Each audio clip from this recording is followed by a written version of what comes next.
Right, there we are. Greetings everybody and welcome back. You're watching Victory Assured with me, your host, Richard Herman. Hi. Tonight, as you might have guessed from the announcement, we're doing things a little bit different, actually. You see, what I found during my last game of Baldur's Gate on Wednesday, I was a little bit exhausted really of all the role-playing stuff and everything about it. So I thought I'd do something a little bit different, shake things up a little bit, go a little bit on the abstract basically. And therefore I have decided to go into the entirely opposite direction for a start tonight. As you all know, the game we are currently set to be playing is called The Fleet. Now, The Fleet is unique because I wanted to do this for some time already. It's actually basically a text adventure. Not our usual standard fare, but not really that different from what we are doing with Baldur's Gate, but still different enough that I don't really need to think about whether we might actually lose. Because that's kind of boring, but that's not the point. The point is that it's something different and it helps me relax. That's the point. So let's concentrate on that. Okay. Right, in either case, let's not stomp on this too much. Should we finish this in early time, or should the game turn out to be absolutely horrid, I have a collection of other little games we are actually able to go and play. Which is actually my plan for tonight, because this is not the first game we'll play tonight, because we have a lot of time actually ahead of us. So, grab in, get ready, because I got a hell of a lot of sci-fi soundtracks in my background, and I'm ready to play. I hope you are as well. Let's get this on the road. Well, put you back. This is that's right. I've actually forgotten if this game has its own soundtrack. Usually they don't. No, it doesn't. So I'm going to provide one. But you needn't worry. I've actually taken some assurances. Let's see here. I'm this this oh, come on. This. Um, yeah, excellent. Oh, that's surprisingly bright white. So let's crop that a bit, right? Um, ooh, that doesn't look healthy. Okay, to the left, 100, 300. This is almost it, 400. Oh yeah, that looks. Now to the right, we are also cutting it by 400. Oh god, yes, I can see that already. 0. Yeah, that's not. Okay, let's see. This one we are going to cut down by 200. Okay, almost. Yes, 300. Now, this doesn't really look good, so let me just take that into the middle now. Okay, now this is looking much better. Of course, you'll still have my ugly mark in the middle of it, so I'll hope you'll forgive me if we are doing like this. Interestingly enough, he doesn't take my actual mouse cursor, so, well, jolly L to that. In either case, let's see. I think we'll start with a number of generic soundtracks which should get us through the early hours of tonight. Right, let's see here. I want this. Oh, I think you can hear the music in the background. Shuffle. Oh yes, this is a nice background droning basically that gives us a nice feel for it, but we do also need the name, what it's called. I do remember I had a tool for that, but I apologize. The idea isn't really new to me basically. I wanted to do this for quite some time actually, but I just found that, you know, I've pushed it back and back and back, and considering how the week went and everything, I'll say just go and do it. Because this is going to be relaxing, and I have a good feeling in doing this. That is, if I remember where the hell I have that option. From Snip. Oh right, don't tell me. It surprisingly actually is. Of course. There we are. Good. Right. Now, I present to you The Fleet by Jonathan Valukas. You're the captain of an Epsilon-class deep space cruiser. You stand on its bridge. The only illumination here, apart from view screens and service lights, comes from a vast holographic field in the center of a command chamber. Within it floats an image of your ship, surrounded by the other vessels in its convoy. Half of them are military class, 45 metal boxes and cylinders filled in space to live and die in space. This is going to start great, isn't it? Oh, Wing Commander! I haven't heard that one in a long time, actually. God, it's really old. The rest are civilian trade and transport vessels, many bearing commercial emblems. They are being escorted to a safe point 30 clicks from your home planet. Duron, Altair, Saidan, Madris, or name enter here. Altair sounds nice. Let's come from Altair. Altair glitters like a jewel on the aft monitor, the image of safety and peace. But these days, it is not as serene as it appears. A holographic field, you watch your roster of civilian vessels break from the convoy, preparing to face into hyperspace. Oh, so this universe is hyperspace, okay. Soon they will be on their way to rendezvous with the light beings of Seer, the Valine warriors of Rakashi, and other citizens of the outer systems. But they must always be on guard against your enemies. Argam, Wise, Grill, or Var?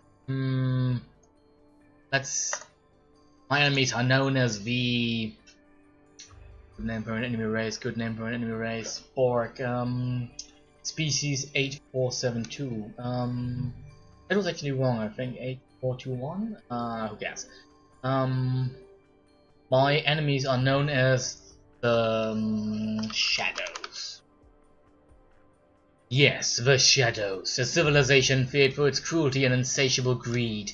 They've been raiding your trade routes for 4 months now, and they will not rest until all the riches of Altair have fallen into their insectoid foreclaws. You've never seen one of the Shadows up close, only from ship's distance and often in combat. They are not fond of negotiating and seldomly appear on the view screens, but you know they are feared and hated in equal measure. Lieutenant Demian emerges from the shadows beyond the fore monitor, the starburst insignia of the Altair Navy gleaming on her uniform.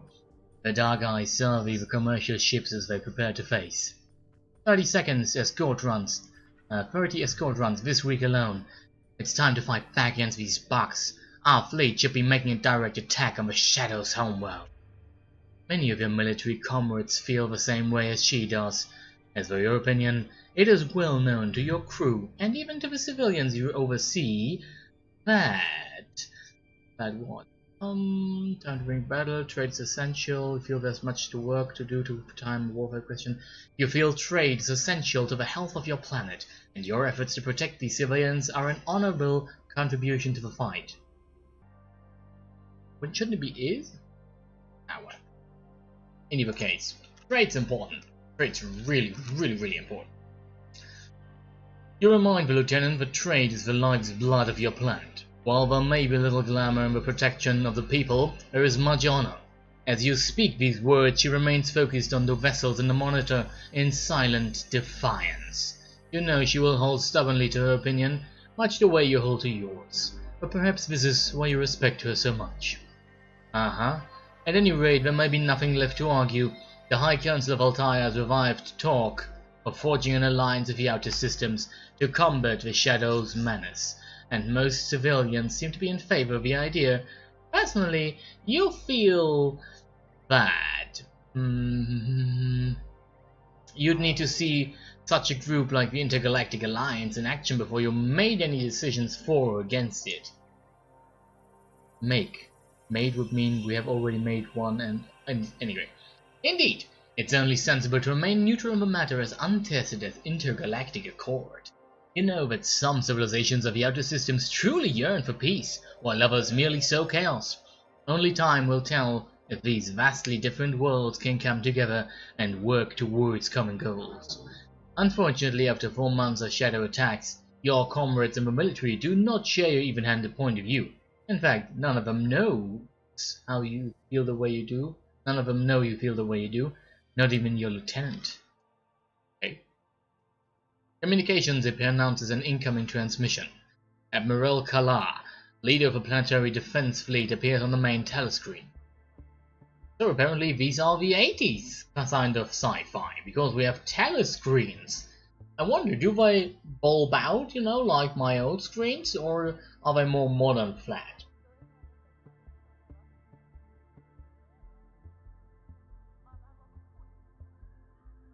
You're always glad to see the face of your old mentor, a distant but brilliant strategic genius to whom battle itself is a kind of science. Admiral Kala's stoicism has taught you much, namely that warfare, for all its terrors, is best approached dispassionately, from a strategic distance, and no one embodies that distance more than Admiral Kala. A gaunt figure in his service uniform, he stands at rigid attention, his face flat, his eyes piercing. Report, Captain. Any signs of the enemy? Report that you are about to initiate your final scan. You report that the hyperspace channels are empty as far as you can see. One more scan to go and your civilians will be on their way. Proceed, Captain, and remain alert. I realize that these escort runs are wearying. Focus on the facts at hand, not your emotions. You must hold the line a few weeks more. Rest assured, our true strategy will reveal itself in time. That's weird. Before you can ask what he means by this, the battle klaxon sounds. Zoggy, your tactician, scans hyperspace for the source of the alert. Shadow ships on the way, she cries. Looks like we've got another raid in our hands. Engage the enemy, the Admiral orders. You hear him calling his own forces to battle stations as his transmission cuts out. You ask for a report on the attacker's capabilities. I'm seeing 45 battleships and cruisers, and something else at the back of the formation too. Something big! Zagi looks up from a screen directly at you. Captain, it's a dreadnought! The news sent a wave of silence through the bridge.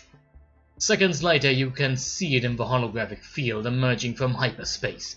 Like most of the Shadow's capital vessels, it looks like a cross between a ship and a sideways mountain. A taste of the barrenness of their home world. You don't need Zoggy to tell you it is mere clicks away from your convoy. Shadow fighters are already beginning to launch from the spires at its helm. Other vessels from its squadron are emerging beside it. What are your orders? She asks, and the rest is practically reflex. You employ the strategy for which you are well known. Force or elegance? We are an elegant fight. We find a simple way to turn the fight against the shadows. The shadows! You've learned over the years that the bigger brain can beat the bigger gun. You order the convoy to reconfigure into a corridor pattern, creating a blockade with a defensive floor too tempting for the shadows to resist. When their fighters try to sneak below your ships to attack the civilians, they bring themselves directly in range of your cannons, and your gunners pick them off readily. You exchange a triumphant smile with Lieutenant Damian. Your squadron seems well tuned to your preferred strategy, even though many of these ships are new to your command. And you know they only will get better. The longer you keep your fleet fighting in your preferred style, the more skill they will develop in that area. That sounds more like a note from the game to the player than anything else. Interesting. Oh, actually we are cutting something out here. Give me a second. I think we need to cut the screen again. Sorry. Maybe we've cropped it too much. The crop has been too much! Let's do like... yeah, that's it. Okay. Yeah, that looks okay. Another wave of attackers is approaching from hyperspace, Zagi reports, her eyes locked on the field. She moves like she is in combat herself, dragging and spinning the hologram as the enemy ships phase in, relaying orders to the cannon operators on the battleship, and the strikers out in the zone. There's a hole in their defenses, Lieutenant Demian shouts, pointing triumphantly into the field. Sure enough, the Shadows fighters, in their attack on your vessels, you have forgone evasive maneuvers and left the starboard side of their dreadnought wide open, an invitation to change the course of the entire battle. However, the dreadnought is dangerously close to your convoy, and you know the civilian ships under your protection are lightly armored at best. If you hit the dreadnought at all, collateral damage will be inevitable. It is not so much a question of strategy, but yours are crystal clear.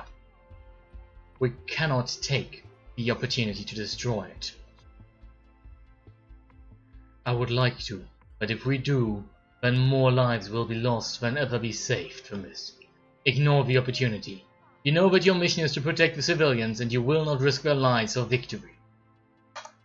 Your mission is to protect the civilian vessels, and that is just what you are going to do. Let that pass, Lieutenant. We'll have to get more clearance before we can strike a vessel of that size. Lieutenant Demian seems disappointed, but you know you've acted correctly. Even if the civilians will never know how many of their lives your decision saved.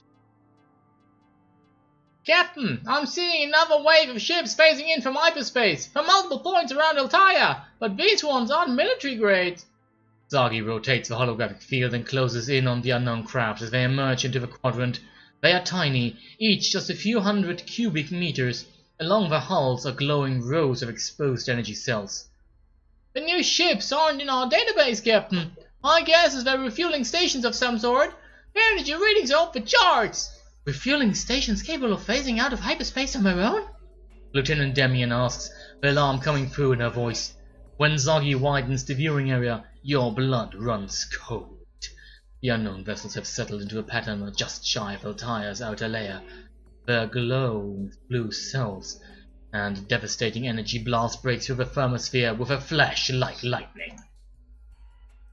The crew stares in stunned silence as the atmosphere below the shadow ships visibly ignites.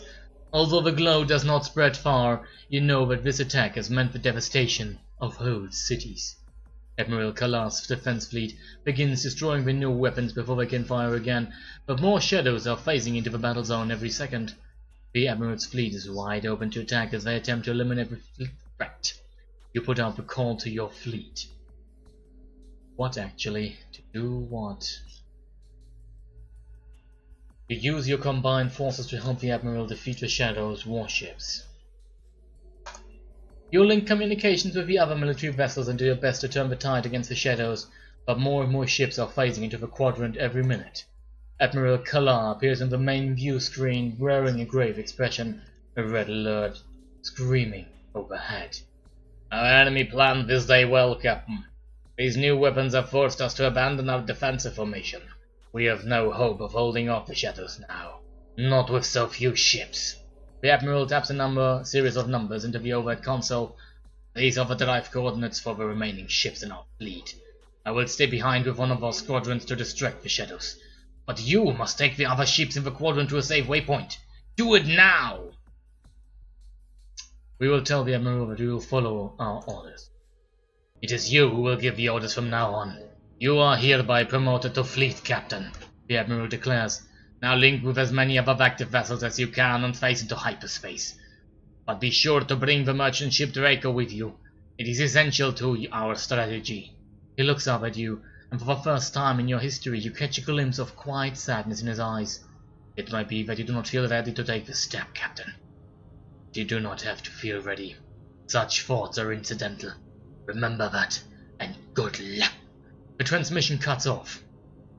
You have your orders. You command the fleet to connect astrogational systems, managing to link with most of the military vessels and all of the civilians. In the aft monitor you can see the Admiral's ship imploding from a relentless attack. As your phase proceeds, his vessel disintegrates into a hail of iron cannon fire. Behind it you can see the firestorms down in Altair, still glowing brightly, and Shadow's landers preparing their approach. Then you are gone. Yes, second here. Your mind reaches for something, anything, that will make sense of this chaos, but nothing does. Assure you that nothing will ever make sense, especially after something like that.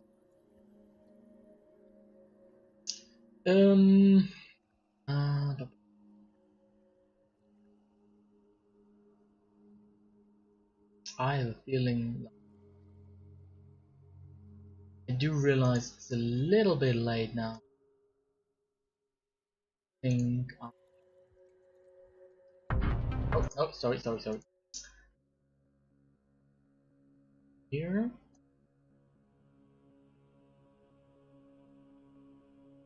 Now, this might be a little bit loud, so I apologize for that in advance.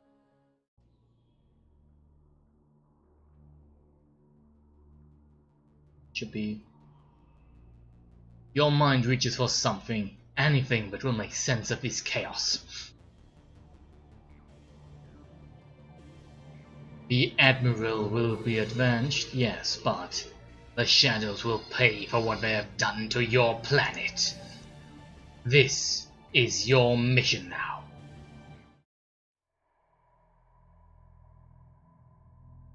Welcome to the fleet.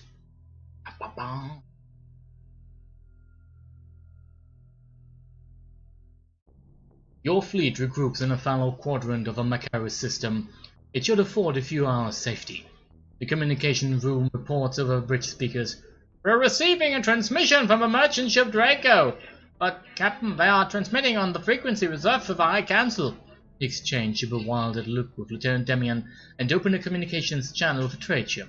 A man with short white hair appears on the main view screen, clad in the workmanlike attire of a deep space merchant.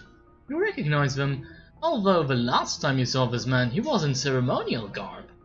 High Counselor Taiyu? 20 minutes later, you are in the cruiser's diplomatic chamber, alone with the High Counselor. Interesting.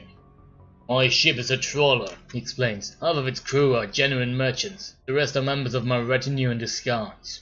You ask what mission the Counselor is on that requires such secrecy. We are traveling to the first meeting of the Intergalactic Alliance, he replies.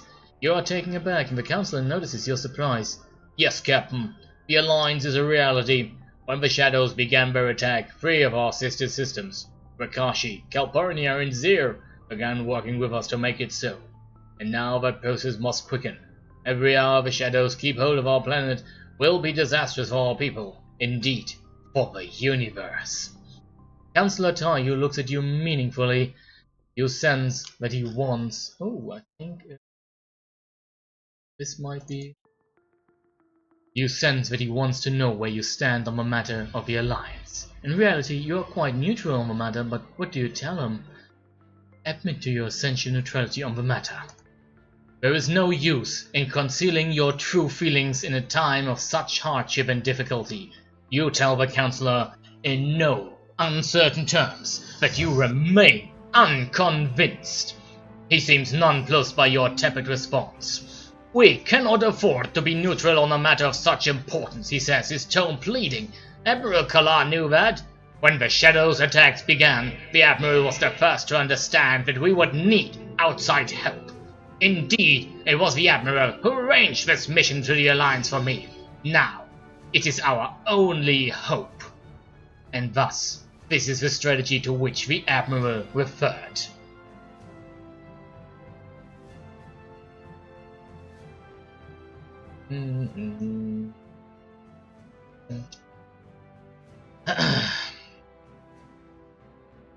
Tell the Counselor that he has raised an important point, but that you can only promise you will keep an open mind.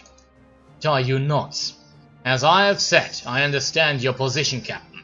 But you will see that you are wrong and our new allies will prove it to you. He seems to be at peace with your neutrality, just as he seems convinced that you will change your mind.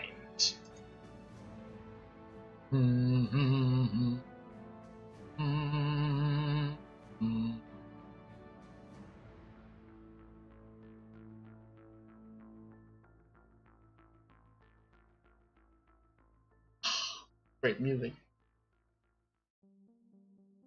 The communicator box flashes green. You tap it twice, and the image of Lieutenant Demian appears on the far wall of the diplomatic chamber. "We've just completed our assessment of the fleet," she reports. "We have 2 other cruisers, 2 battleships, and 1 carrier. The utility ship that houses our core should be capable of supporting our energy needs for a limited time." You thank the lieutenant, but from the look on her face you already know there is something wrong. You ask what further news she has to report. "Taking into account the defensive capabilities of our military vessels," Demian says, "and the needs of the civilian ships, our assessment of the fleet has revealed a major deficit. It would appear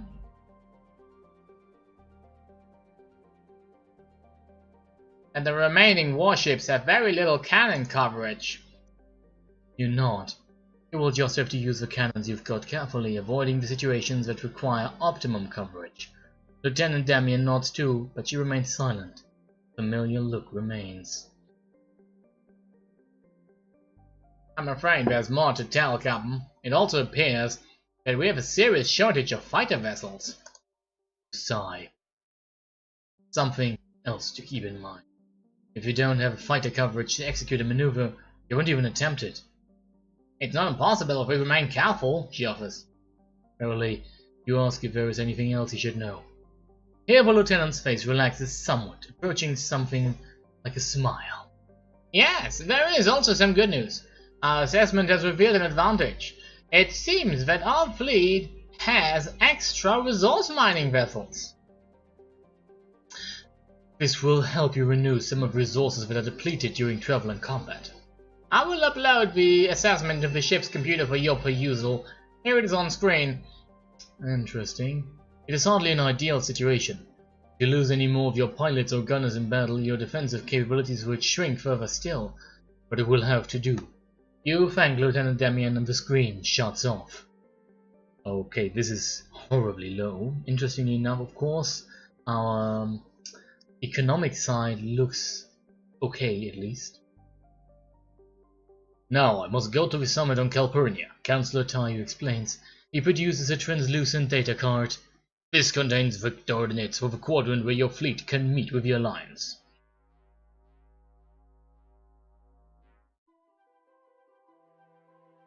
Oh, I think... yeah, this is fine. With the Alliance in 3 weeks' time, and to rendezvous the civilians can be left in the Alliance's care. Until that time, they will be in your fleet's safekeeping.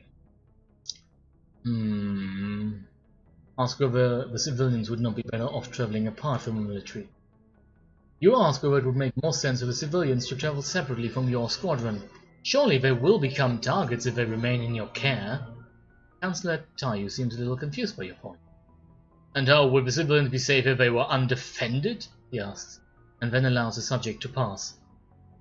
"That's not what I said, Captain." "Please follow me to the launching bay. There's more to discuss." You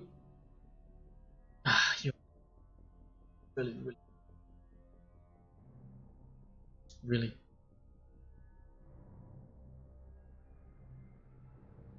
Dead.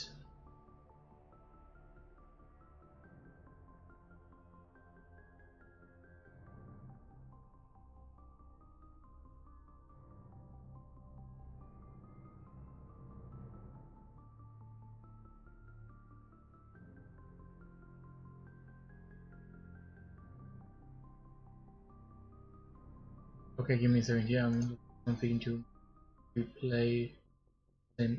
Oh, okay. This should make it. Yeah. You are met by the Councillor's retinue at the launching bay. "My ship must leave right away if it is to remain undetected. Please inform the people of their new destination on my behalf." Councillor Tayu gestures for you to come closer. He speaks so that only you can hear. "You must know that I respect your prowess as a captain. I would not issue any order that would interfere with your ability to protect our people. And so my next advice to you can be no more than that. Advice." He places his hand on your shoulder. "Be careful how you deal with the shadows. They will continue to show great cruelty to us, and the temptation to retaliate will be great. But you must not give our potential allies any cause to turn against us in our hour of need. Obey the rules of engagement in your encounters with the shadows. Our cause is justice, not revenge. We tell him that we will remember what he has said. I have faith in you, Captain. Interesting. Not necessarily the best thing to say in this situation, or in a situation like this specifically. Also... Set this up. Oh, this is...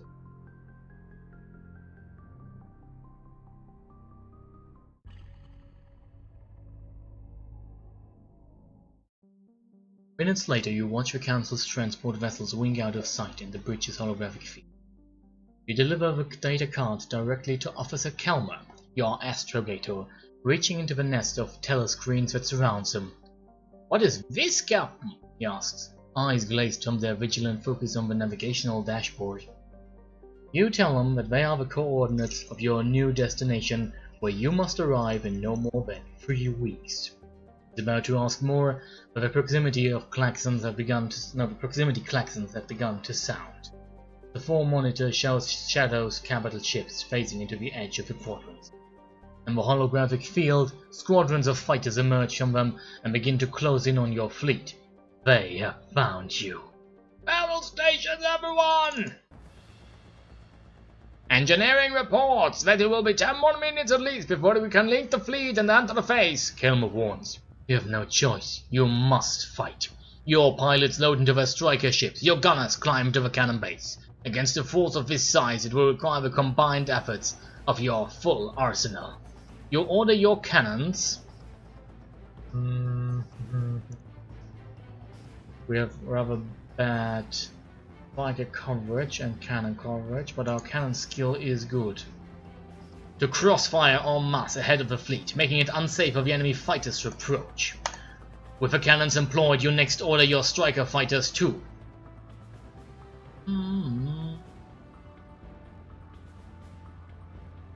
Skillfully bait and chase the enemy pilots in the paths of the firing cannons. Your cannon operators aim to cross their blasts, creating a sparse field of fire that does little to deter the approaching Shadows fighters. It appears you simply do not have the cannon coverage to execute the strategy effectively. As for your strikers, they engage some enemy pilots in they engage the enemy pilots in chases, all the while luring them towards destruction.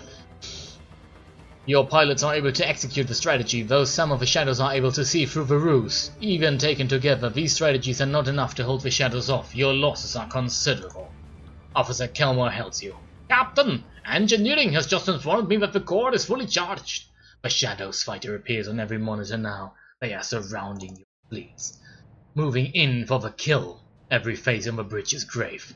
After suffering a loss like this one, you know that you cannot afford to remain in the quadrant any longer. As the Shadows tighten their net, you issue the order to face.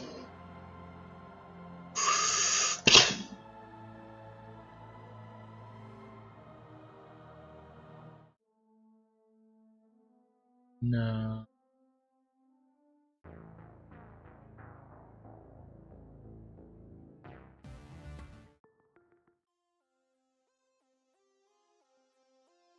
Your fleet weaves in and out of hyperspace, phasing 6 times before finally able to shake your pursuers. Once you are certain the coast is clear, you realize that you must address the fleet. But before your people learn about the Alliance, there's someone else who must be informed. You call Lieutenant Demian into your cabin and reveal to her the details of your impending rendezvous. She is visibly shocked. An intergalactic alliance? Is Chancellor Taiyu so anxious that our people should have no control over their own fate? Surely you have told him that he's a fool. However bold her words, there is concern in her eyes. Perhaps she suspects your neutrality on the matter. You have told Chancellor Taiyu the truth. What will you tell your lieutenant? We can lie. Interestingly enough, we can't lie to her that we are actually on the opposite side.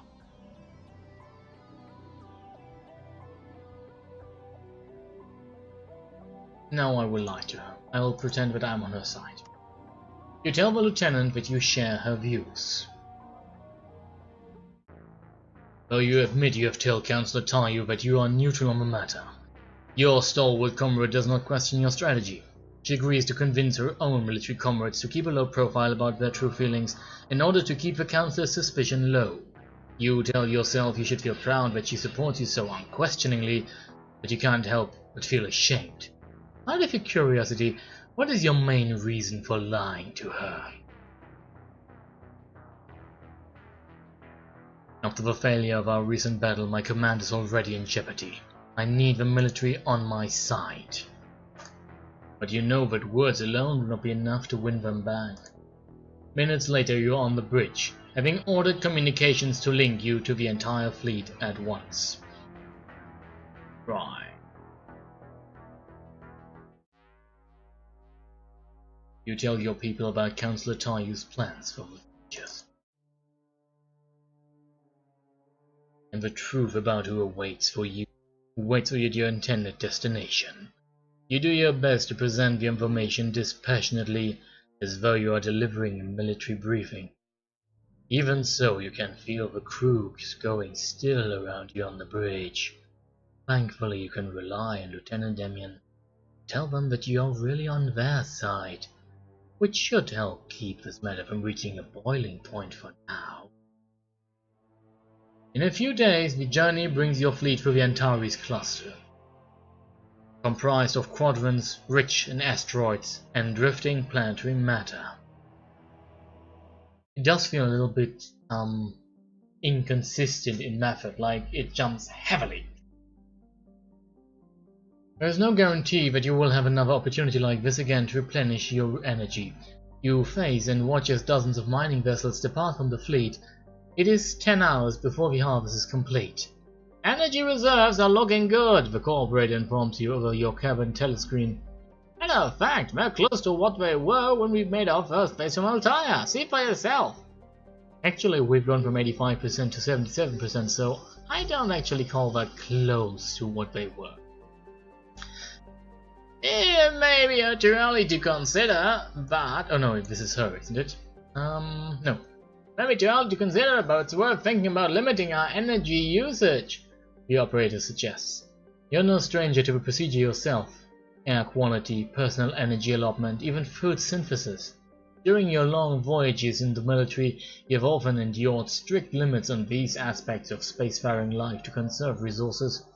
Civilians will be less familiar with the practice, of course, but even with the current abundance, you have no way of knowing how long your fleet will be forced to voyage in space.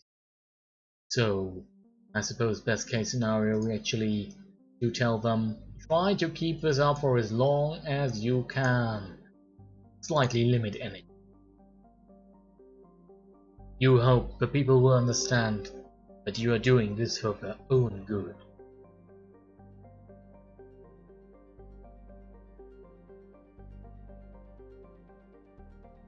Well, in times such as these, we must all make our sacrifices. We must all. The proximity alert sounds, sending a wave of tension through the bridge. Ships emerging from hyperspace! Stargate reports. It looks like a small Thasian convoy! The disc-like craft of the Tossians are identical to the untrained eye, but you've seen enough of their kind to recognize several of the battleships. They appear to be escorting a squadron of Tossian miners. As the convoy turns your way, you notice that most of the ships capable of attack are moving to the front. Now incoming transmission, Zoggy reports meaningfully. That's a bad sign. My guess is they are waiting until they're close enough to hit before announcing they intend to fire. These Tossian ships don't have long-range cannons. You wonder just what it is that has made a neutral civilization like the Thosians so aggressive to you. Fear of the shadows, perhaps? You feel certain you can fend the convoy off, even with your fleet's deficits. But the closer they get to you, the more time you'll spend fighting, and the more energy. What do you do? Demand that the Thosians state their intent of their approach. Thosian convoy, this is the fleet captain. What is the intent of your approach? There is no reply. The Thosians continue on the current heading. What do you do? We are threatening to attack them. Thosian convoy, this is the fleet captain. Seize your approach. We demand that your ships depart this quadrant immediately or be fired upon. Repeat, depart immediately or be fired upon. The beeps of a connecting transmission sound over the bridge. Let us hear. Followed by the percussive tones of spoken Fossian. In a few seconds, the translator unit kicks in, reconfiguring the alien's sharp plosives into your native tongue. Captain, this is Commander Track. The Shadows have decreed that all war criminals of Altair are to be attacked on sight. Your presence in this quadrant is a violation. Lieutenant Demian turns to you. They'll be within range to fire on us in a few seconds. How do you interpret their transmission?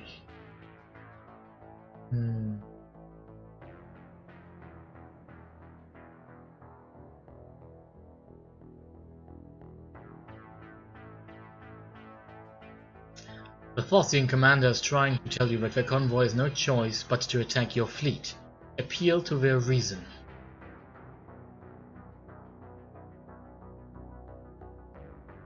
The Shadows have decreed.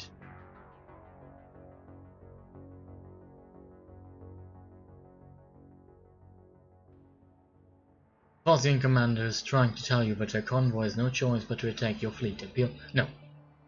The Fossian commander, I'm sorry, is too cowardly to disobey the unjust orders of the Shadows. Open fire!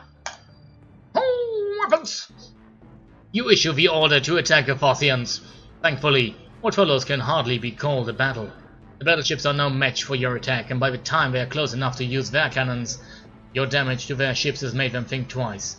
The entire convoy faces out of the quadrant to escape the onslaught. You ask for a damage report.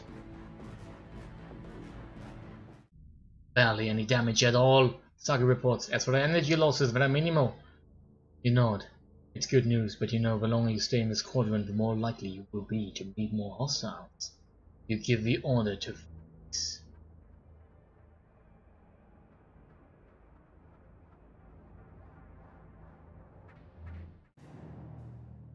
It takes several weeks for your fleet to reach your rendezvous coordinates. Several weeks? Like, 3 maybe?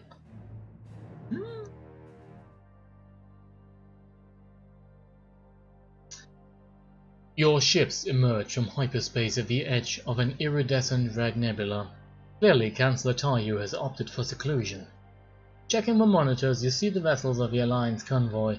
You can't help but notice that the ships represented are not only from Rikashi, Calpurnia and Zir. You also spot a heavy warship from Kalaz. The Alliance has clearly made another ally since you last spoke with Chancellor Taiyu. Lieutenant Demian accompanies you to a meeting on the Calpurnian flagship.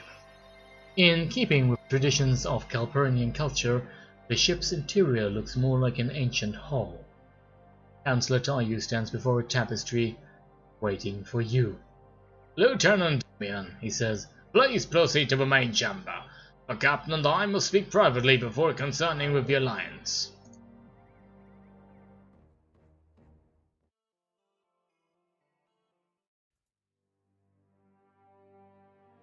No. Oh yeah. In the tiny chamber where you meet with Chancellor Taiyu, a wide telescreen is flanked by thick red curtains. There you see the fleet glistening in the phantom hues of a nebula. You see, too, the telltale signs of your damage from your battle of the Macaris system. The Counselor steps forward and takes your hands in his. Alliance spies told me of your fleet's recent defeat at the hands of the Shadows, he says. It was a tragedy, but even this defeat has brought more attention to the cause of our planet. Your unfortunate confrontation with the Fossians could not change that. The outer systems have heard the cries of our people. He releases your hand and takes a step back. Shadow diplomats hope to fight this, of course. They are claiming their attack was a preemptive one, after we threatened them with invasion ourselves. They have even said that the destruction on our planet was caused by a misfiring weapon we intended to use against their homeworld. But few in the outer systems believe these desperate lies. I only must ask you, why did we fail in the Macaris system? What happened, Captain? Take full responsibility for the defeat and promise that it will not happen again. You explain the flaws in your strategy, and you take full responsibility. You tell the Counselor that you failed to weigh your options properly, and that you let your people down as a result. However, you tell him that you have learned from this experience, and you will return from the experience with renewed vigor. He nods and places his hand on your shoulder. I know you will, he says, but come, let us join the delegates from the outer systems. They await us in the main hall. The main chamber of the Calpurnian flagship.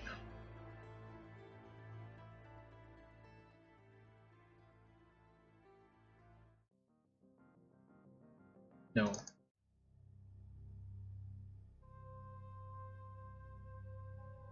The main chamber of the Calpurnian flagship is an estimable replica of the Imperial Hall.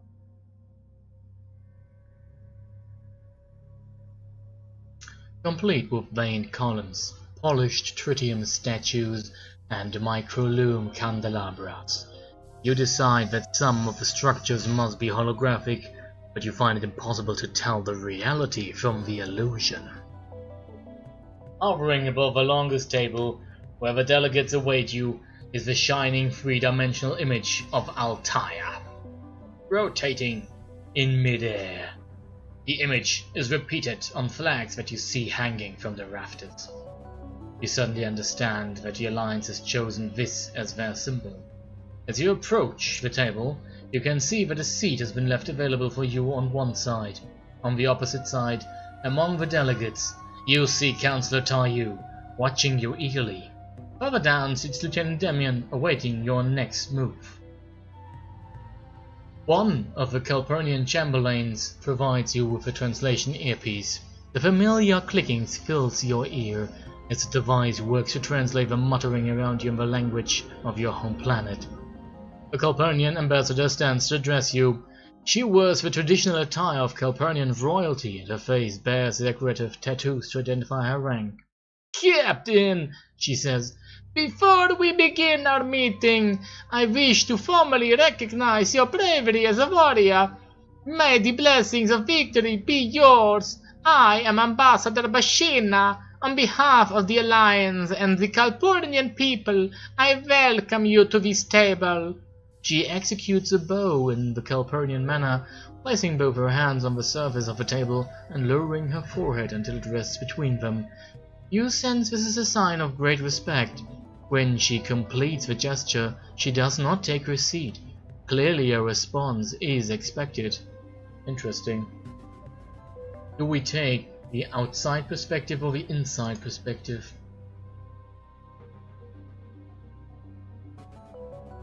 Return her bow in the Calpurnian manner. Respond by crossing your chest with your arm, its hand in a fist. A traditional sign of respect in the Altaia military. There's a momentary surprise at the table over your response, but its meaning is understood. You and the Calpurnian ambassador take your seats, and the meeting begins. No. No.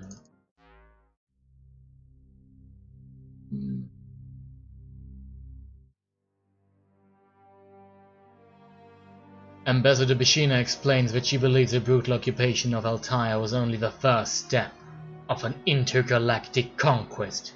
It is true that we have no formal proof, the ambassador admits, but consider that Altaia is unusually rich in resources, a veritable nexus of spacefaring trade. This makes it a natural target for any system looking to expand aggressively, and that is why we believe the Shadows attacked you with such force. The ambassador informs you that the Alliance's hope is to develop a force to challenge a blockade that the Shadows are forming around Altaia and win your planet back. But you haven't heard enough from us for now. This is your first meeting with the Alliance. Surely you have some questions for us. How will the Alliance overcome the existing conflict between its members? It is true that there is much as of yet unresolved between our systems, but all of the members of the Alliance have signed a wartime treaty to leave off our various disputes in the interest of our cause. We must be united if we are to win the war against the Shadows. He's not wrong in that, you know.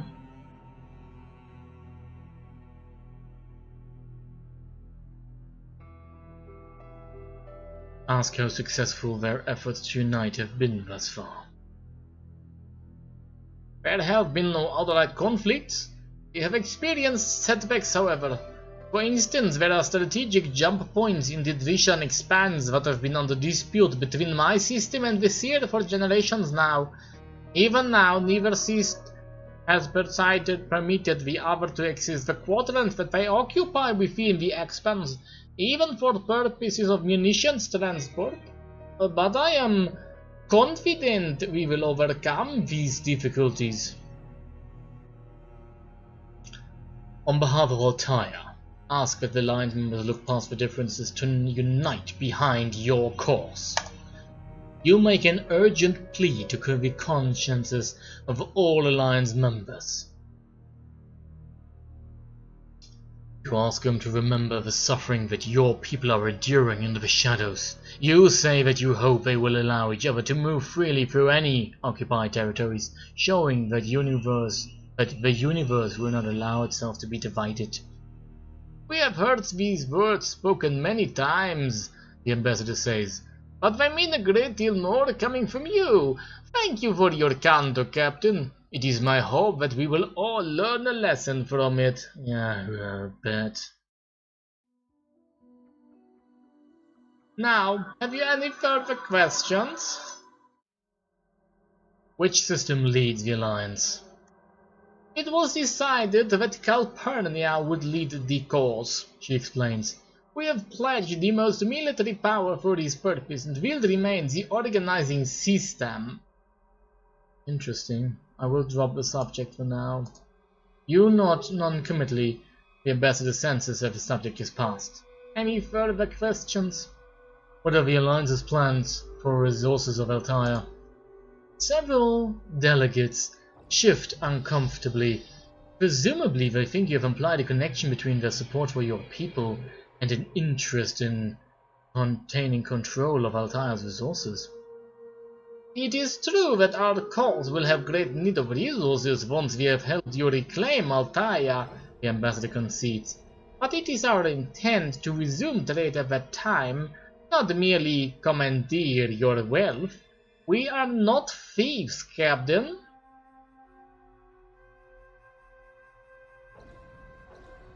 I see. I'll drop the subject for now. You nod non-committally. The ambassador senses that the subject has passed. Now, if you don't mind, let us move on to another matter. We have heard much about your people, and we are sure they have heard much about us. Today, it appears that we will have the rare opportunity to meet each other. The meeting disbands and you receive a polite nod from Councillor Toyu. You do not sense you have sufficiently impressed him, but he remains cordial. What? Why or how would I impress him, and what for? Did he want me to go like, oh yes, I express my uttermost content with all of this, and yeah, we are for the Alliance, Alliance. That's not how this works, you imbecile.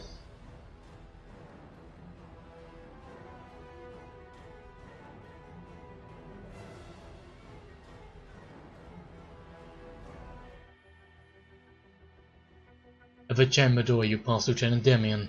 She seems perplexed by your showing at the table and politely avoids looking your way. Perhaps she feels she has not seen you at your best today.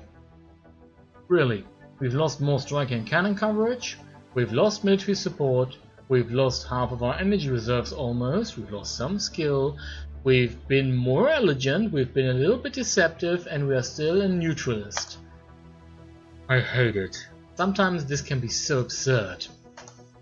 A short tour of one of the civilian passenger liners is arranged, giving Ambassador Bashina and the other Alliance representatives a chance to meet the people of Altair in the flesh. You are a little surprised to note how lean your people look aboard the ship. The air on the vessel too seems thin for a civilian craft, but then you remember the energy limits. The delegates of the Alliance don't seem to mind. Theirs is a cause that has always had strong popularity among civilians, and yours prove more than happy to meet their intergalactic delegates. The people respond to you less warmly, almost the same way you might respond to a superior officer. Still, it is comforting to note that you have their respect. How do you think you've earned it? Truth be told, I've earned nothing. I'm merely a symbol. Cynicism is one way to unburden yourself of power's weight. Later, you are brought alone to your ship's diplomatic chamber for a private meeting with Ambassador Bashina, where she reveals the Alliance's plans for your fleet. We cannot yet bring the civilians under our protection, she explains. Shadow Tracers continue patrolling our system for refugees. To leave your people in our system would only further endanger them. Instead, we have made arrangements for your fleet to conceal itself in a place where the Shadows will never think to look. The Null Zone. Are you kidding me? Even I already know by its name alone that you are just trying to put the refugees off somewhere where you don't have to care. And hell or damn with them. I mean, come on. This is basically Superman. The Null Zone? They could have called it the Phantom Zone for all I care. This will be a risky endeavor indeed. The Null Zone is a desolate expanse where the rules of astrogational physics do not always apply. With few, if any, resources in evidence, it has also been the rumored home of the Grix, a mysterious race of pirates whose existence has never been positively confirmed. Your people will take issue with this decision, but you know the Alliance must feel it as their only option. Thankfully, the Alliance supporters have cobbled together some enhancements for your fleet. First, your iron cannons are given the ability to fire projectiles, along with 2 new forms of ammunition.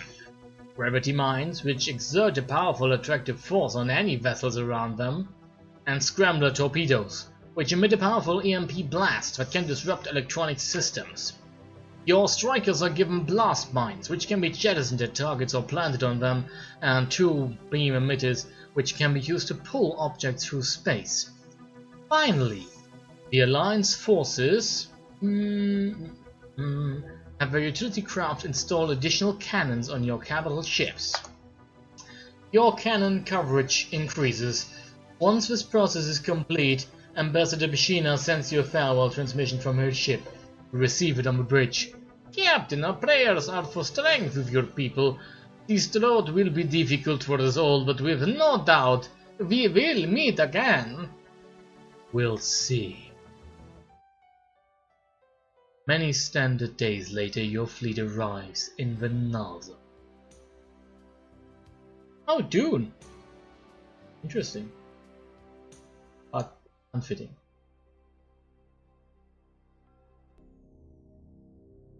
Here, space looks itself more like a turbulent sky.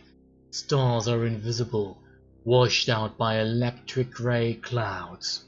It is said that this is the edge of the universe, where our reality stops and another starts. Seeing it on the monitors, you aren't about to disagree. Who knows, maybe we'll meet God, maybe he needs a starship. You make 2 microphases to get deeper inside its borders, but even these require hairpin astrogational adjustments to bring you back from hyperspace. Engineering recommends that you begin a formation drift. The core is powered down, the fleet begins to coast into the glowing night of the Null Zone. Your ships begin to transmit a homing signal, which the Alliance can follow to your ships when they are ready to extract them. The plan is to remain in drift for as long as it takes, though you have no way of knowing how long that will be. In your cabin, you conform once more in confidence of a core operator who presents your energy levels on your screen. It's cutting down there, just like you'd expect after this long a transit. We have enough juice for one more complete phase if the need arises. But it's a good thing we started limiting energy use when we did, I can tell you that. It's kept us afloat however much the civilians hate it. And we gotta keep doing it if we're gonna stay up in the Null Zone. This place is nil for resources. It's zilch. What's worse, we don't know how long the Alliance is going to keep us waiting here. You can continue limiting energy use at your current level, or you can further restrict it. However, if you would like to save even more energy, There is a third option. Of course, I don't even like to think about it, the operator explains, but there is always consolidation. We can move the civilians onto fewer ships than decommissioned by empty vessels. It's bound to overcrowd people, but it's the steepest way to limit energy safely. That would be almost cruel to think about even. Shift to heavy limits on energy use. We gotta do what we gotta do. Sighs the operator. 2 days into your drift, the fleet approaches a tiny natural satellite floating in the null zone. Officer Kelmo scans it to determine whether the rock can be shot off course or whether you must maneuver around it. Excitedly, he begins tapping one of the screens that surround him in the astrogator station. Captain, there are life signs here! Lots of them! It appears to be a colony! Kelmo continues to scan the satellite, which seems to be home to a factory, with a small city around it. There is no question what they produce either. Nearby in space, a shipyard of drone fighters floats in wet dock. Have we found the elusive Griggs? Lieutenant Demian wonders aloud, but as Tactical zooms in on the drones, it is clear that this is a more familiar enemy. Look at the shapes, Zag advises. They are shadows! It's all too obvious now. The shadows can't count on winning allies, so they are building them here in the null zone where no one will find out about it. And from the sheer number of drones in their shipyard, you guess they have something big in mind. The Alliance was right. Altair was only the first step in a greater campaign. There is movement on the edges of the shipyard as a single active drone squadron breaks from the other ships and speeds towards your fleet. You order engineering to bring the core back online immediately, but you can't wait that long to respond. This attack will require the coordinated effort of your full arsenal, but you may split its focus if you prefer. Show stats. We have coverage at least.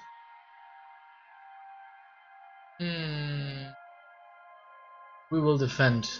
Your strikers will focus on defense of our fleet from the incoming drones. Yeah, I think this might be actually most fitting one. Can go. So we are now in space battle! Come on, come on, come on. Run.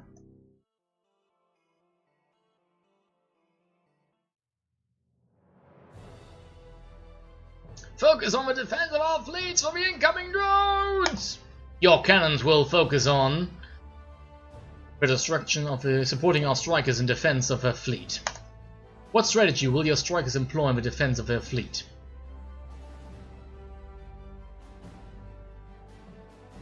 Have your pilots break squadron formation and fly solo.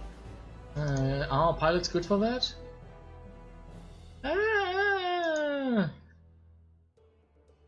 Keeping track of so many separate targets will play havoc with the drone's artificial intelligence. What strategy will your cannons employ in their supporting maneuvers?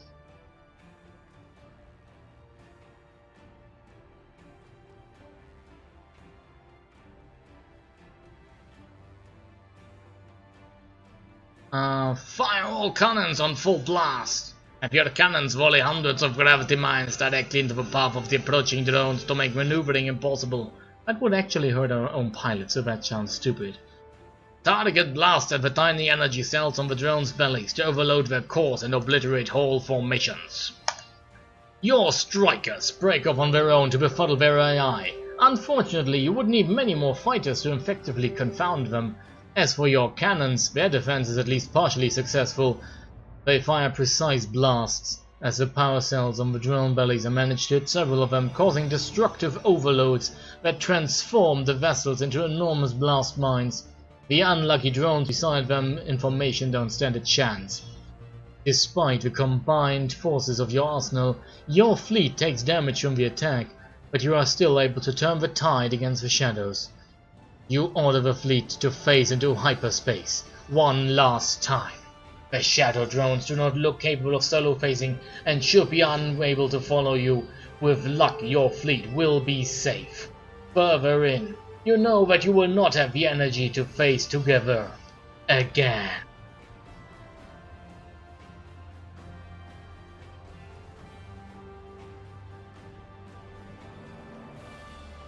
Yikes. I think I've partially already blown most of our fleet up. Things. Yep. We've got almost nothing left. People hate us. You know, if I'd known it would have been much easier if I'd gotten a strong fleet, then I'd gone for that. Because this is stupid. Best case scenario, we'd actually just gotten jump out instead, but no, we had to fight. Oh well. Once more your fleet enters the formation drift. And the hyperspace engines power down. All else is quiet until Officer Sorrel requests a secure meeting. It is unusual to see Officer Sorrel at all stationed as using the communication room.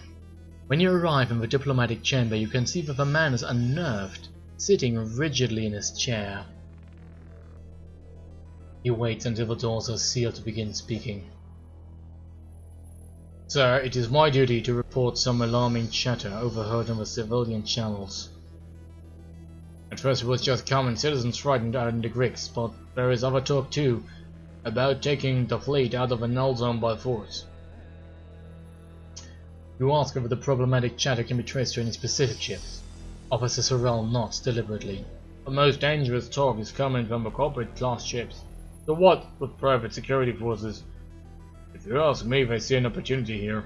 But the talk's growing too, spread to the other vessels. It may be already too late to rein this in, Demian points out. Deploy military personnel from your ships to the problematic merchants' vessels. They are going to hate this, of course. We could just chain them.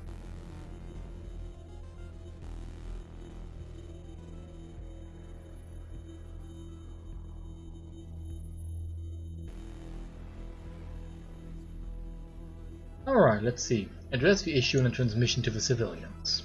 Of course, this could also mean that they just start right out, go ah! Let's see.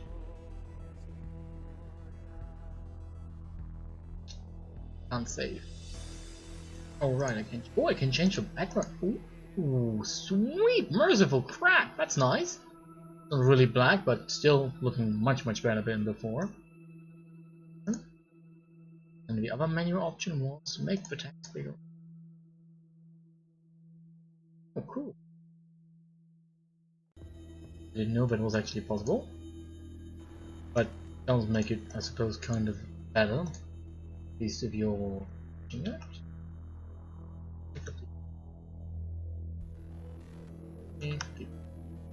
Yeah. Much better. Right. Once more, your fleet enters the formation drift. Alright, address the issue in a transmission to the civilians. You order Officer Sorrel to link the bridge intercom to the civilian ships. What message will you send to the people?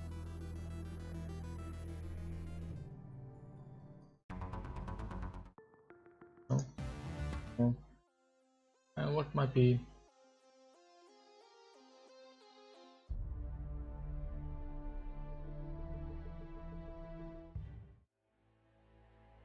You order Officer Sorrel to link the bridge intercom to the civilian ships.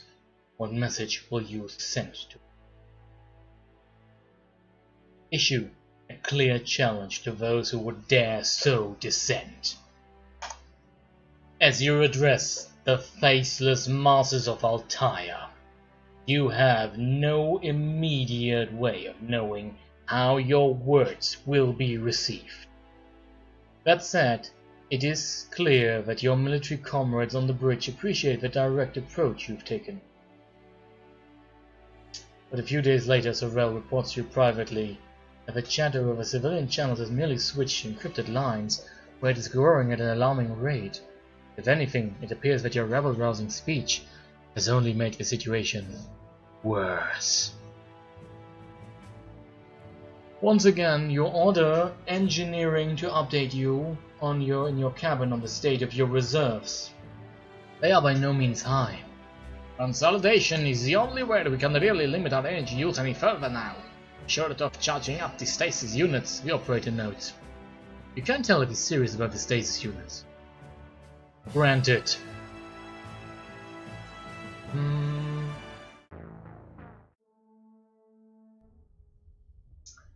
All spacefaring vessels are outfitted with the means to put passengers in some form of emergency stasis.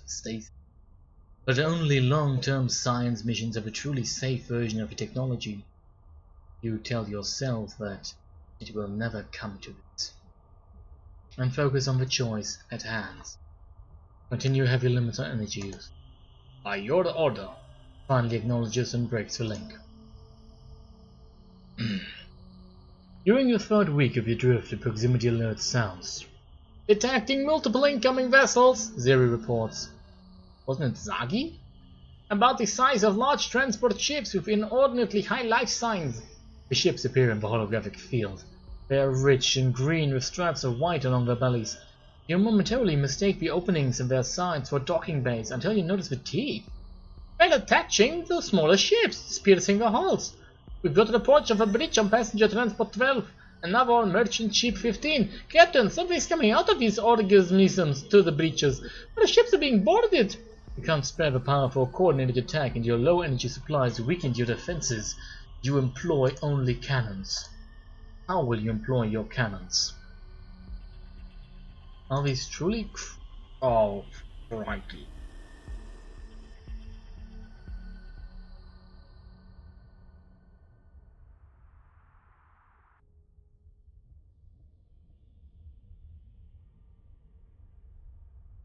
Yeah, that's stupid. That if they are able to actually survive in space, I don't think that's really that successful. This is going to destroy their own ships, and they don't really need to use something with their eyes, you imbecile. I mean, really, guys? None of these options is really good. Riddle the creature with puncture holes to depressurize their bodies. You don't have a... Are you kidding me?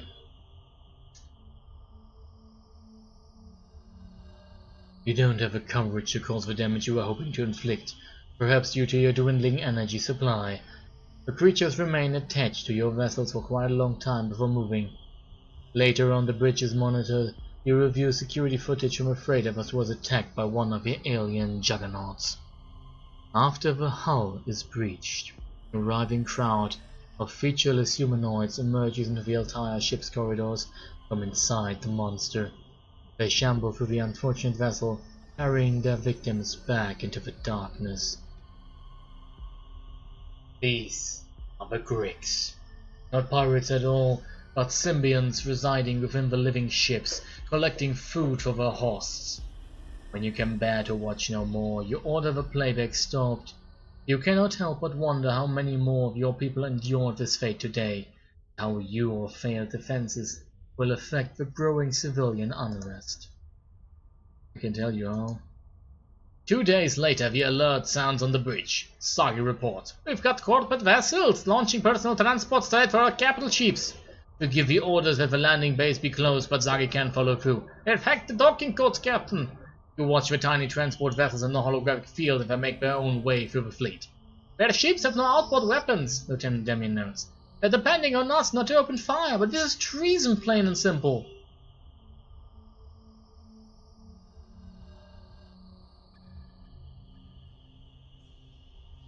You cannot fire on an unarmed vessel. Allow the transports to land on the capital ships where your infantry can engage with attackers on even terms.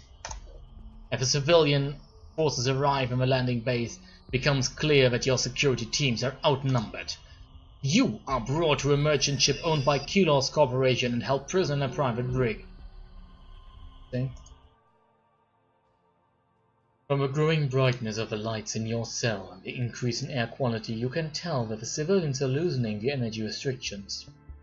Days later, the Kylos suddenly shudders around you, and you hear the sounds of explosions and conflict elsewhere in the vessel. Through the steel door you can faintly hear your guard depart his post in a hurry. 2 hours later, you hear something slowly making its way down the hallway to your cell. When the door slides open, you expect to see the shambling form of a Grix, but it is one of your own soldiers. Follow me, fleet captain. You are in your private chambers with Lieutenant Demian, being debriefed on the takeover. The mercenaries were able to take control of the fleet, she explains, but the energy use caused blackouts on several vessels. They returned partial control to us to tend to the evacuations. After the show of weakness, the rest of the fleet was easily taken back. You contact engineering to see how dire the power situation really is. A blackouts have fully destabilized the core, the panicked operator reports. We've powered down all the weaponry to avoid further troubles, but we could lose more ships if things stay this way. What do we do? You can't tell whether or not he's deliberately neglecting to mention the possibility of using the stasis units.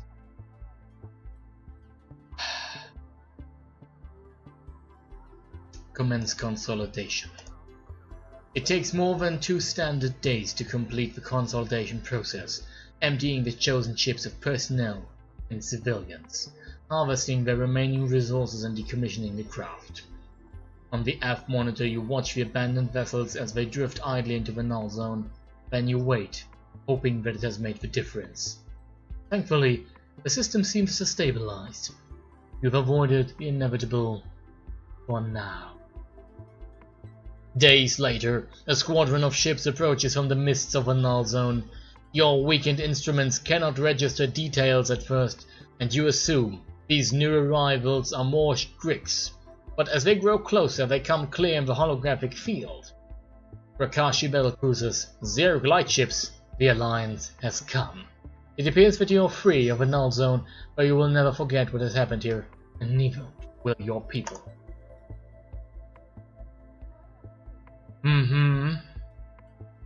The Alliance's vessels tow your fleet into hyperspace.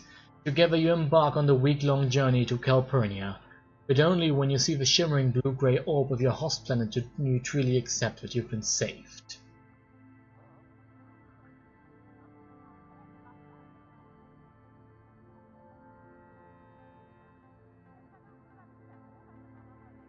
You can observe the outer atmosphere of the planet, and can't help but notice that still more systems have joined your alliance.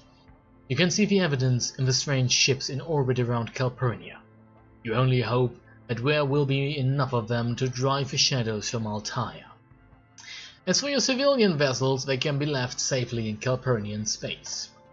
Your energy levels have been completely replenished, and your other stats will return to the levels they've held before your sojourn in the null zone.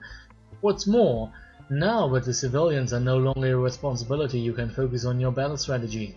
The stats for your fleet now look like this. Basically still shit. You are called some days later to a public welcome in your honor. Public welcome? Are you kidding me? The Calpurnian Empress speaks to the people on your behalf, and there are cheers from the crowd below. You retire to a diplomatic chamber after the event. The hall is decorated for celebration and crowded with representatives of the outer systems. The Empress walks you away from the throng for a moment, and the other attendees respectfully recede, but for 2 members of her royal guard. You have heard her enemies describe her as a despot, but she is most gracious to you today. My humble apologies for the trials you faced in the null zone.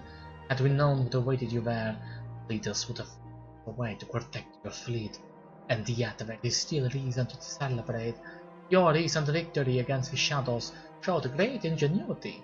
Make no mistake, they are skilled warriors who should be proud for having bested them. The Empress looks you directly in the eye. We expect great things from you, Captain. Not merely in the coming battle, but in the future of our alliance. I've done what I can to protect what I hold. This is the very heart of our cause, she says. But let us discuss another matter, and one which I acknowledge may be difficult for you. I have taken it upon myself to transport the leaders of your fleet's revolt to my fortress. Theirs were not merely crimes against the people of Altair, but Calpurnia and the Alliance itself. You ask what awaits these conspirators. By our law, the punishment for treason is death. Their execution will occur 6 moons from now, a little more than 2 of your standard days. But as the fleet captain, should you have a different recommendation regarding their fate, I am willing to listen. Recommend that the revolt's participants be imprisoned until they can be tried in Altaia. You suggest to the Empress that the merchants who led the revolt acted out of fear, and that they may not have realized the wide-ranging implications of their actions. You recommend that they should be tried by their own people in a court of Altaia. I will take your advice under advisement. Consideration, my dear. You take my advice under consideration. She says, and with that your audience with the supreme leader of the Calpurnians is at an end. You are unsure just how to interpret the Empress's response until 6 months later you are informed by an emissary that the execution has been countermanded. The prisoners will be held until they can be tried on Altair, provided you can win it back. Right. A war meeting is held in the royal battle chamber, overseen by a Rakashi general in the full battle armor. In a holographic field floats a representation of Altair's quadrant. The general counts the challenges of one by one. Hyperspace jammers, shadow drones, and a line of manned defense cannons orbiting the planet itself. These cannons would be a challenge to fight directly, but if we can manage to cut their power supply from the planet below, the battle will be ours, proclaimed the general enthusiastically. You are told that the Rakashi regard all battles as games, however high the stakes. Perhaps this is the reason you detect an air of playful excitement in your presenter's demeanor. Now the Rakashi general gives the podium over to you. You know it will be important to bring the different combatants in line with your battle style, so you begin by making your speech clear in that you believe.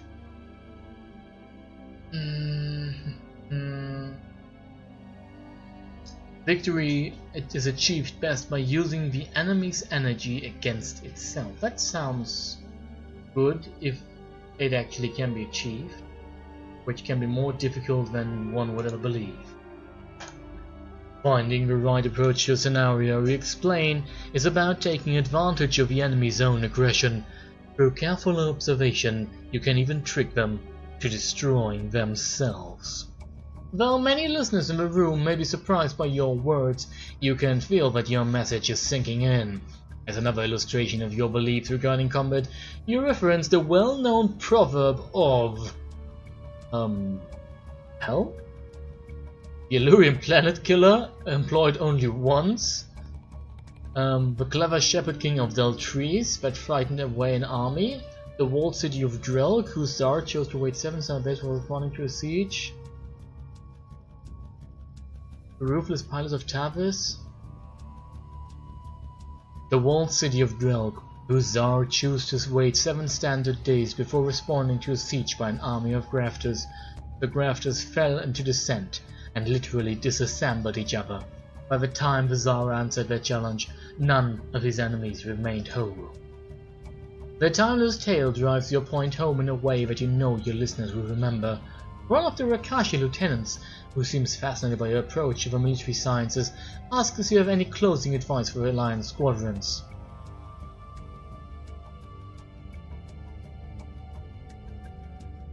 All aggression comes from a central weakness.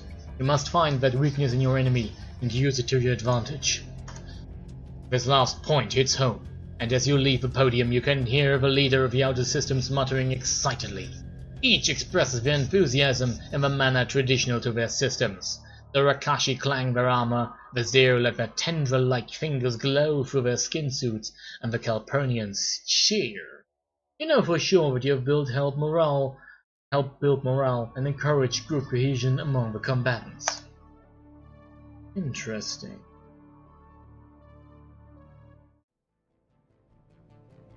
Thankfully, preparation for this battle, the Alliance has gathered enough resources to provide for more upgrades.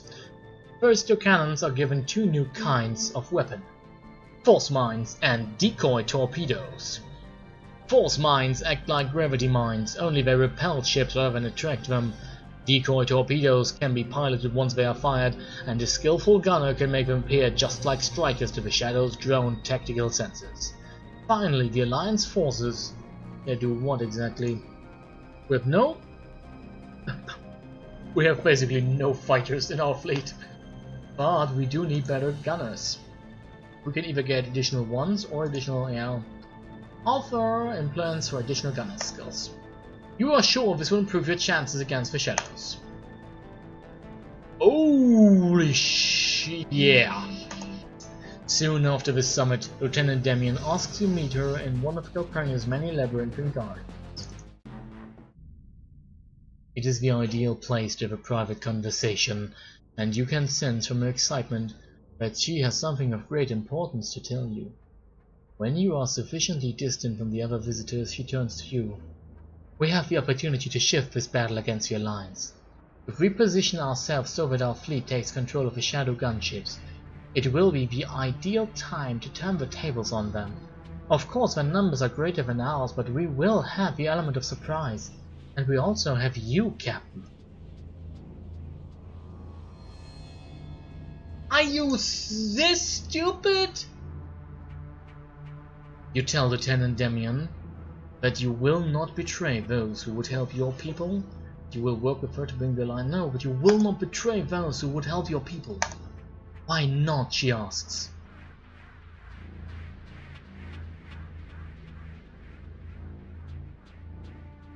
Why not?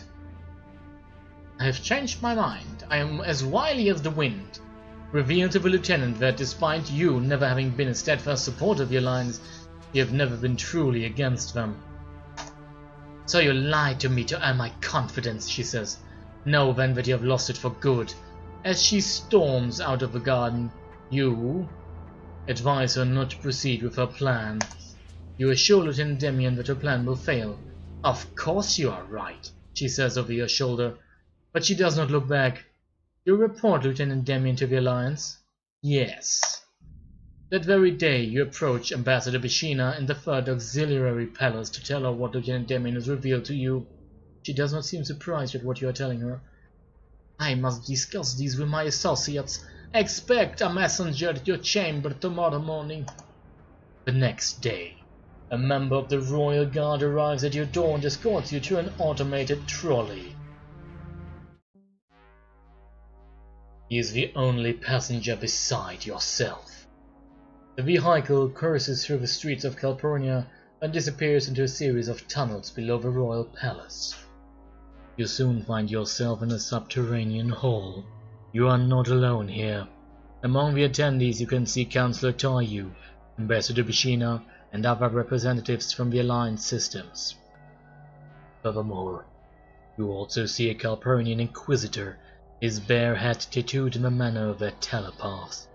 No sooner have you locked this way than you hear his words spoken in your head. It was decided that this meeting shall be conducted telepathically. I will protect my thoughts to the other delegates, and reflect yours to them. Please refrain from utilizing your verbal mechanisms. Telepathy, you think to yourself. The telepath takes this as a question. Using telepathy, he explains, we can safeguard against our discussions being overheard. Though, since Lieutenant Demian has already approached you, let always be said that you do not already know. Tell me, has Lieutenant Demian ever mentioned her opposition to the Alliance in the past? I cannot recall. Your thoughts become muddled and indistinct when you lie, Captain. Allow me to clarify them for you. Suddenly you can feel a change in your mind. What? Bastard. Now I will ask you again. Did Lieutenant Demian ever speak against the Alliance in your presence? You can only choose one. One choice. Yes. We forward to as much. The telepath says, and it is true that you are working in collusion with Lieutenant Demian, and have come here today to merely learn about our plans for the coming battle. No, I have brought the rebellion to your attention in the hope of stopping it. This is as we hoped, the telepath says. You hear another voice now, this one audible outside your head. Thank you for your assistance, Inquisitor. Ambassador Bashina says, it appears your services are no longer necessary. Now the ambassador turns to you, her tone softer. We apologize for this formality. As you have learned firsthand, no one is what they seem to be in this difficult time. We had to be sure that you are not a part of the rebellion. You tell her, but you can understand her cautiousness. I don't need to like it. Stands. You say that Ambassador Bishina is obviously doing what is necessary to secure the return of Altair to your people. And that is something that we hope you will do for us, she replies, to ensure just that. You see... What? Oh, it's continuing there, okay. You see, we want you to tell the lieutenant that you have had a change of heart and approach her as an ally. Warn her that when she attempts to overtake the gunships, the Alliance is planning to block her control signal. Tell her that the only way to take charge of the ships is for her and the other rebels to board them and assume manual control. You ask Ambassador why it is so important that Lieutenant Damian board the gunships, but she only says, "It will be safer for you if you do not know." Because you're going to shoot them. Why don't you just say we're going to shoot them? Please tell me you're going to shoot them. Whether by bombs, cannons, strikers. Quite clear actually that yes, they are basically executing these people. Riding back to the surface, you realize that you have much to consider. The Alliance is asking you to infiltrate a conspiracy led by one of your own comrades, earning her trust only to betray later. You decide to approach Lieutenant Damian as the Alliance suggests and urge her to board the gunships.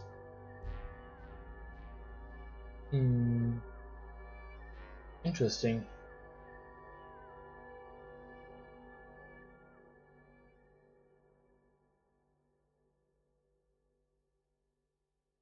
This is a very dastardly plan, but you know, I do quite realize why one would use this. I don't know if you like it though, but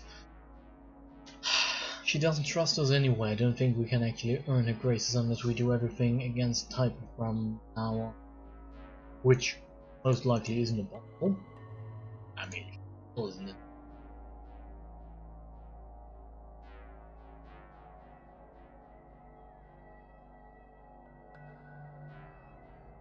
You decide to stay out of it. There must be another way to stop the rebellion without leading the lieutenant into a trap. The next day in the third auxiliary palace, you tell Ambassador Bishina that you have chosen not to trick the lieutenant. You tell her that you hope when the time comes, you can find another way to end the rebellion. She seems to understand your choice, though she is unquestionably disappointed. I hope you are truly able to deal with the rebellion without our help, Captain, but I warn you, we have other ways of dealing with it if you are not. Now the time has come to focus on the matter at hand. The battle for Altair. The battle for Altair will commence after this break. So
And we are back, everyone. The Alliance Armada, with your fleet at its helm, hurtles through hyperspace towards the Altair Quadrant. You focus your mind on what surprises the shadows may have waiting for you. Whatever they may be, you will know soon. Yeah, gee, thanks game. The Armada travels to the very edge of the quadrant before a disruption signal forces you to face. When you return to normal space, you can already see the source of the transmission. Hyperspace jammers, with antennae on either side of their cylindrical bodies, looking more like science vessels than instruments of war. Each machine is surrounded by a glowing blue bubble. Looks like we'll have to use our fighters here, Captain, Zagi notes. Cannon fire can clear those energy barriers. But when your strikers approach one unit, mechanized arms, gripping arms emerge from both sides and reach ominously for your ships. Your strikers need a clear shot if they are to disable the jammer, and this new defense will prove a challenge. You order your ships to...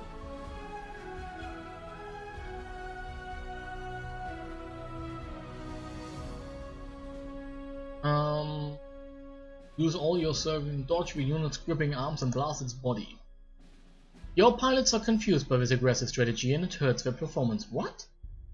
Why are you... Several lose control and crash into the unit's arms before they can be disabled. Even worse, the units take longer to disable as a result. The shadows have been given ample time to prepare their defensive, and you have lost the element of surprise. I almost had no fighter pilots to begin with. Yeah.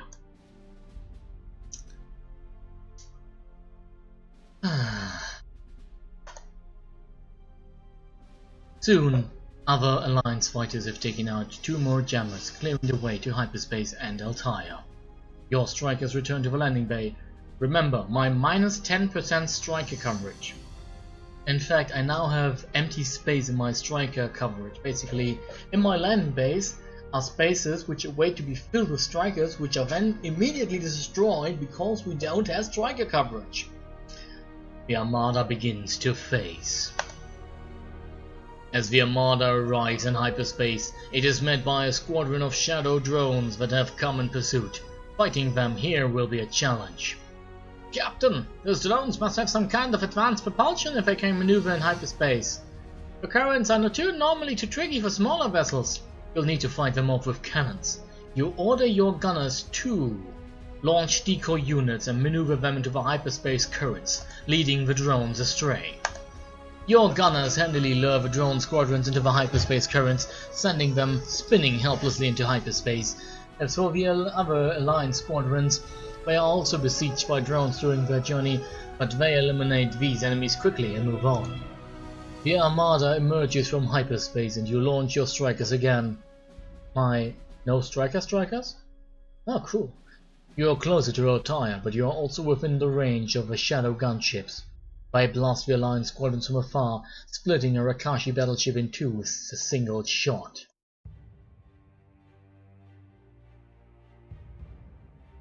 Unfortunately, you are not yet close enough to cut the power supply to the gunships, and you have more immediate concerns. A cluster of enormous battle droids is looming up ahead. The machines are randomly hurling fire at the Armada. Their bodies are rotating masses of swinging metal blocks. These things don't have much in the way of artificial intelligence, Zagi notes, but that doesn't make them less dangerous. The movements are too chaotic to target properly, but even for someone with enough skill to land a hit, we'll need to rely on our coverage here. You give your orders for your cannons to flood this battle zone with gravity mines, trapping the droids in an impromptu VAP.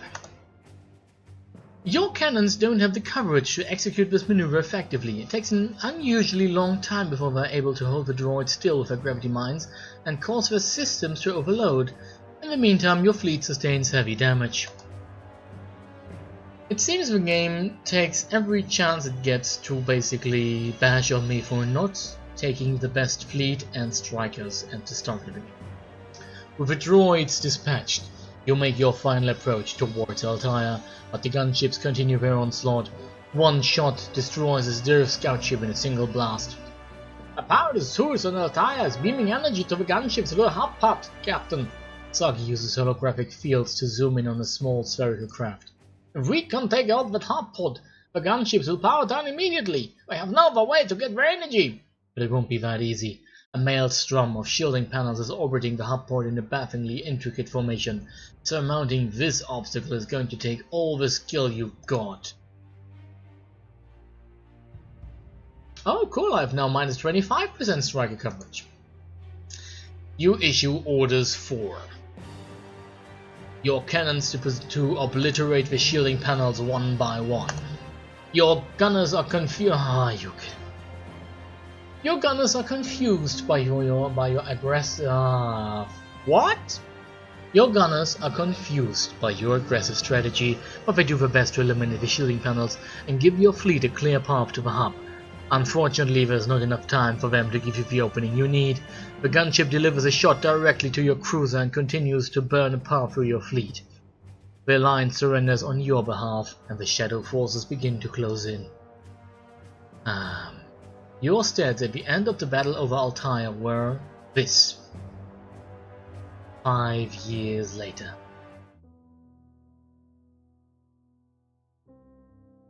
The morning bell sounds.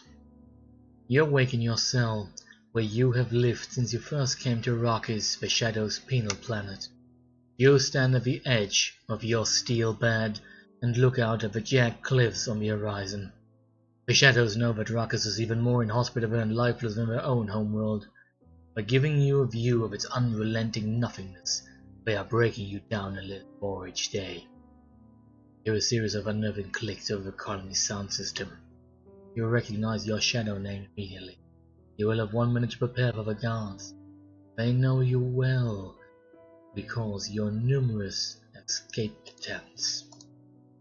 You have yet to succeed in escaping the penal colony, but you've been moved twice within the complex. Too many close calls. In fact, you are already hard at work at planning your next break. It helps to keep your mind.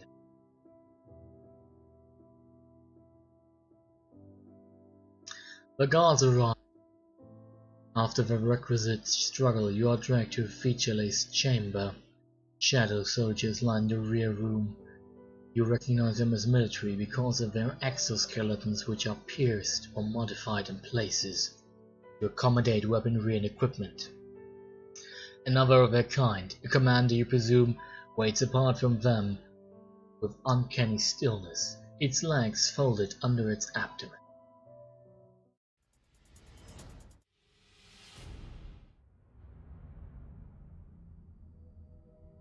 Beside it sits an empty Altair-style chair. You are summarily dropped into it. As ever, when you are very close to one of these preternaturally still shadows, you are overcome with curiosity. Somehow you are strangely fascinated by these beings. They have an intriguing physiology and a unique culture. By making a study of both, you've been able to endure their presence more effectively. The creatures begin to issue forth a series of unnerving clicks and buzzes. They sound so much like the noises made by the translation unit that it comes as a surprise when a synthesized voice emerges from above you, relating the commander's message in perfect Altair. You have been brought to our attention as one who excelled in the trials, it says. At first you are uncertain what the Shadows mean by the trials. But then you recall the endless battle simulation programs that you and other prisoners have been playing for entertainment these past few months. Apparently these were actually some form of test. You say that you found their combat simulator remarkably easy to beat. You say that you cannot be the only prisoner to have beaten the simplistic combat game. Only after you have bragged in this way you do realize that, as a brave prisoner of war, your brave words will probably fail to impress the commander. Your success in the trials recommend you for military recruitment, the Shadows reveal. In 2 months' time you could be fighting beside us under my command. We hope you will view this proposal in a positive light, as an opportunity for you to redeem your disgrace in the battle over Altair. Yeah, sure, my disgrace.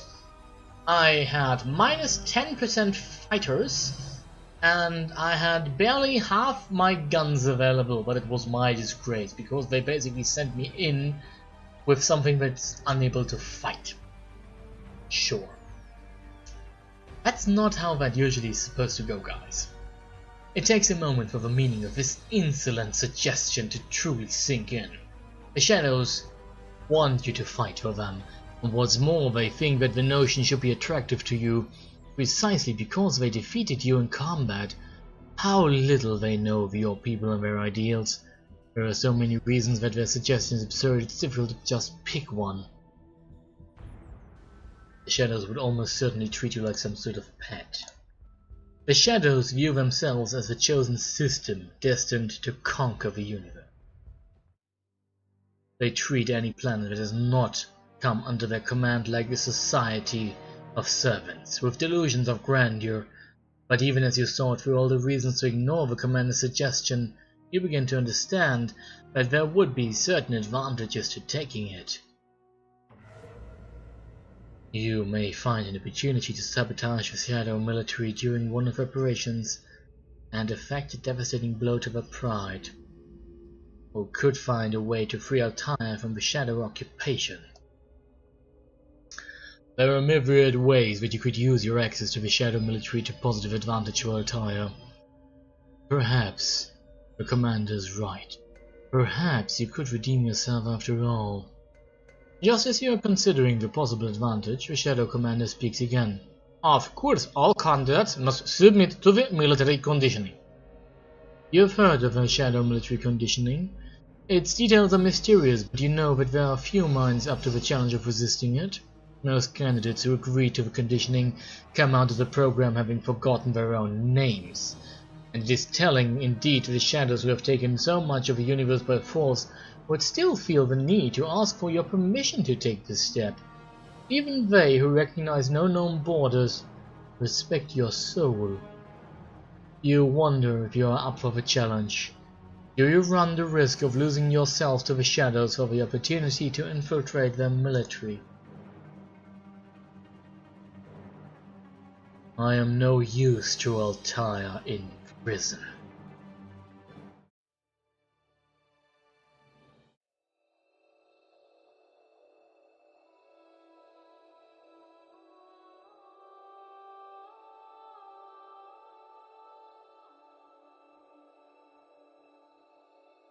You are the captain of an Akari-class dreadnought.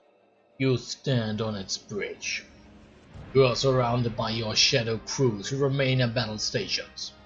Your tactical grid is projected within a spinning stone circle which lines a pit in the floor of the command chamber. Inside this, you see an image of the Alliance convoy you've been ordered to destroy. Its ships cruise peacefully through their quadrant, unaware that you are waiting for them in hyperspace. You order your crew to prepare their attack, but advise the astrogator to chart your engine to phase point very slowly so that your imminent approach will not be detected from normal space. Although you speak only a crude form of Shadow, the astrogator receives your order with pride. These soldiers know they can count on you to further their purpose, and although you do not know where you're from, or why your form is so different from that of your comrades, the fact that you have their respect fills you with pride. Your dreadnought begins to phase, and as your enemies appear, you give the order to fire. The end.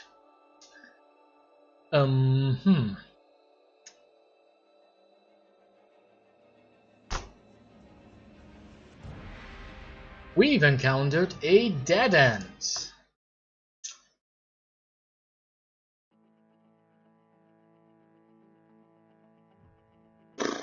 Well, crack.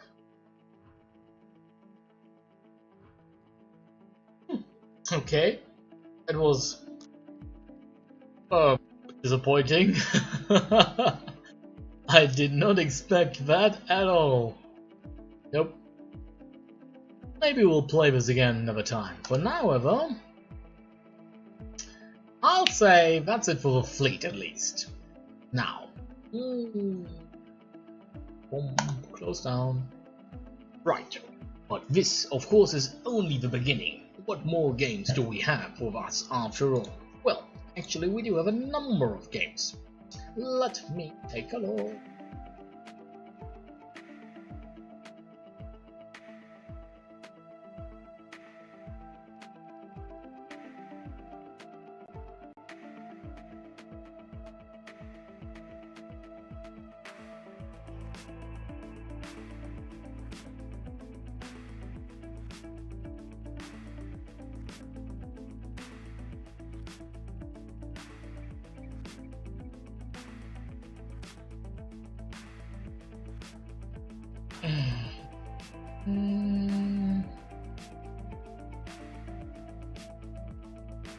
I think next we should play something a little bit more visible, say. For example, something like...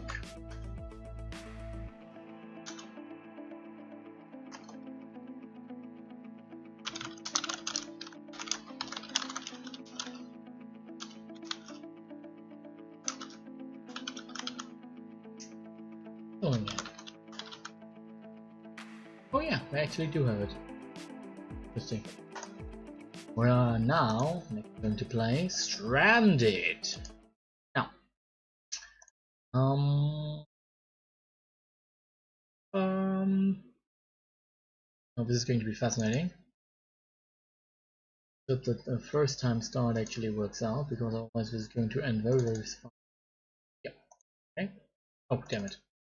Still cutting the window basically to shreds.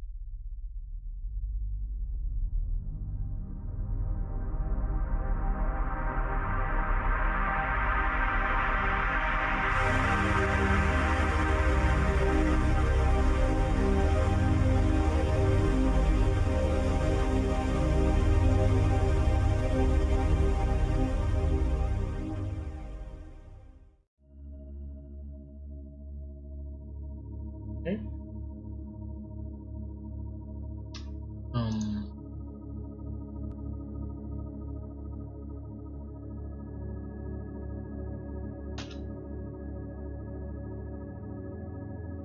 Please capture K. Oh, there we are.